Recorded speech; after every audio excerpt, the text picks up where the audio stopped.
berapa, Pak? Kalau mau bentok Bapak, makanya tahu punya dulu. Bapak, silakan keluar dan ambil barang keluar tadi. Bapak, udah Bapak.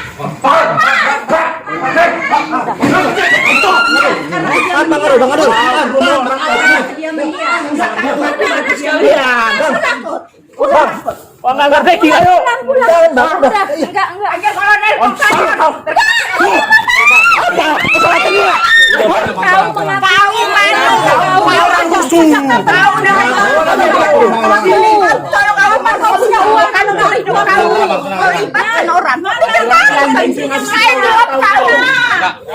Bicara pelan-pelan ya, bicara pelan-pelan.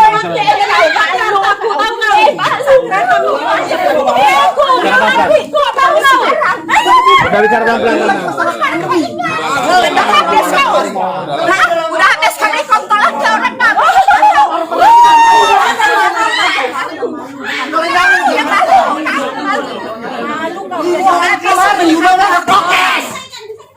Tahu kalian? Kalau kemarin dalam rame katanya Mas Suro tuh. Malu kau nih, selingkuh nih keluarga lakinya nih semua. Tahu siapa dia? Malu kau, mau bukti kau kalau memang ada orang cakap di sini. Mana bukti? Mana buktinya kalau itu mobil saya? Mana buktinya? Kasih komentar.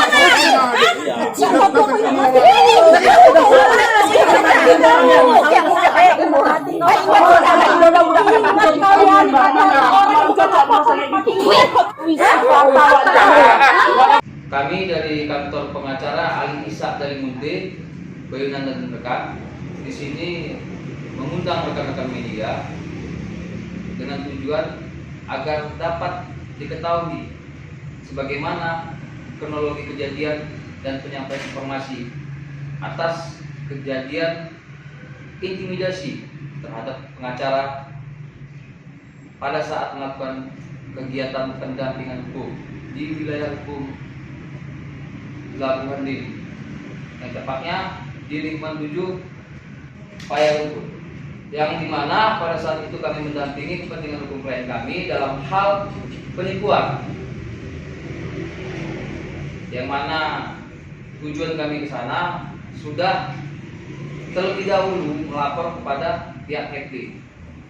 Dari laporan terhadap pihak Kepling tersebut diarahkan agar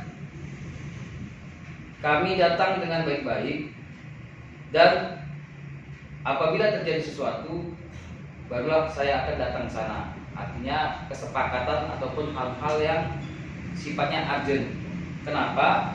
Karena Kepling sendiri menyatakan dia tidak mau ada yang menganggap dia keberpihakan, baik dari yang klien kami, dengan kami ataupun dengan yang akan kami datangi, diduga sebagai pelaku penipuan. Artinya tujuan kami ke sana itu sebagai mediasi dengan baik-baik. Yang mana kronologi singkatnya, pada awalnya baik-baik saja, bukan pintu, ucapkan salam dan kami dipersilakan duduk. Sampai pada saat saya meminta klien kami menjelaskan kronologinya, pihak dari yang diduga merugikan klien kami atas tindak pidana penipuan terus tertawa sembari klien kami menjelaskan kronologinya. Dan pada saat itu juga saya bertanya, kenapa ketawa?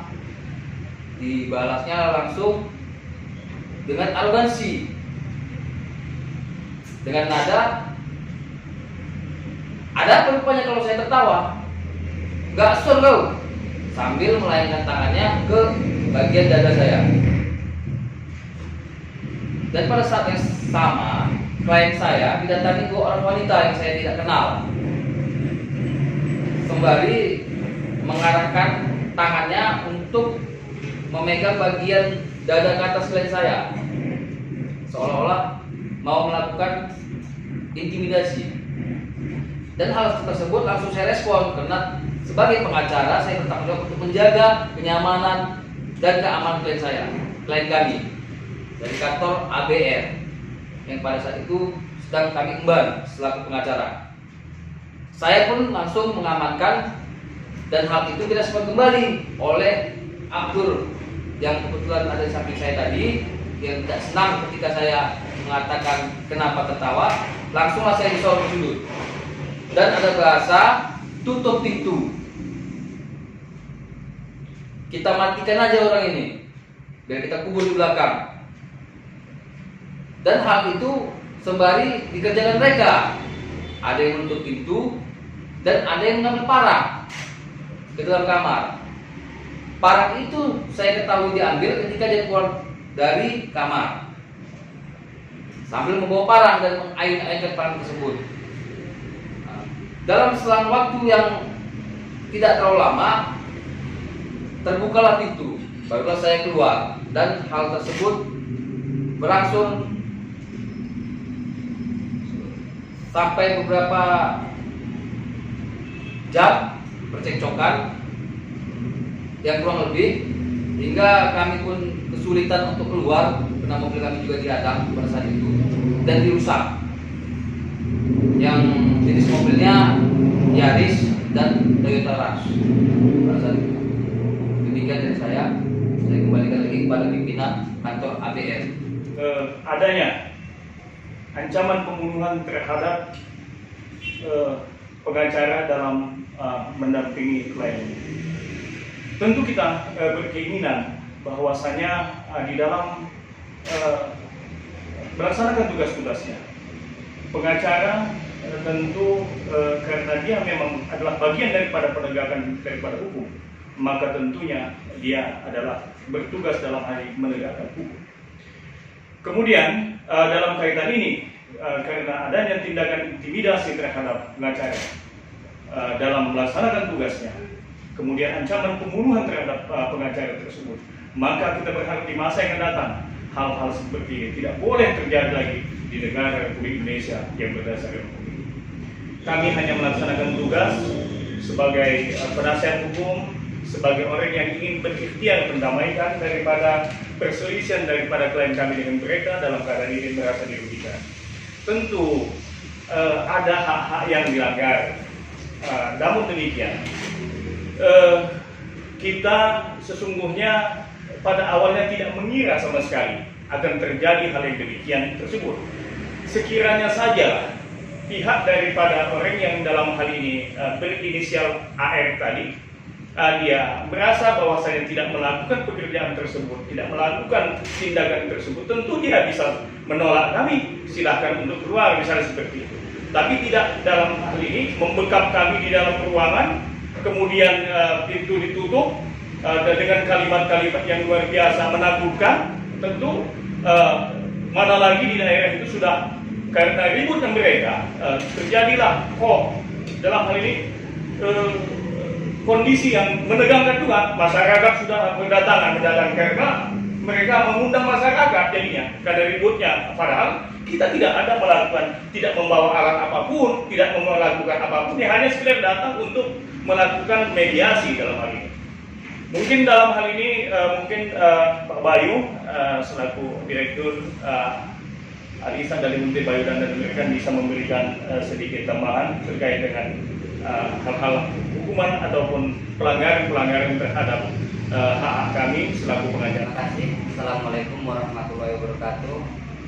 Mungkin kronologis tadi sudah dijelaskan dengan rekan kita. Kronologis sudah dijelaskan.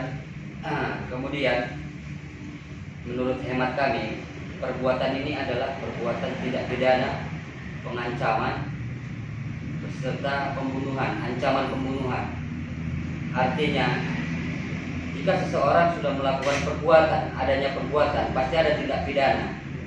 Jadi, analisis kami dari kantor pengacara Alisa Dalimunte, Bayunada dan rekan. Setelah kami analisis, mungkin ini termasuk dalam pasal 335 KUH pidana. Artinya ada perbuatan, ada makian, ada senjata yang dipakai pada saat dilakukannya kejahatan itu. Di dalam pasal 335 sepertinya unsur tidak pidana sudah terpenuhi. Jadi kami bermohon kepada pihak kepolisian agar segera melakukan penyidikan dan penangkapan, agar semua orang bisa menghargai profesi, baik itu pengacara dan lain-lain. Kita membuat, artinya kita hanya membuat orang jerah gitu, agar tidak terlalu banyak orang melakukan seperti ini. Mungkin demikian yang bisa saya sampaikan. Assalamualaikum warahmatullahi wabarakatuh.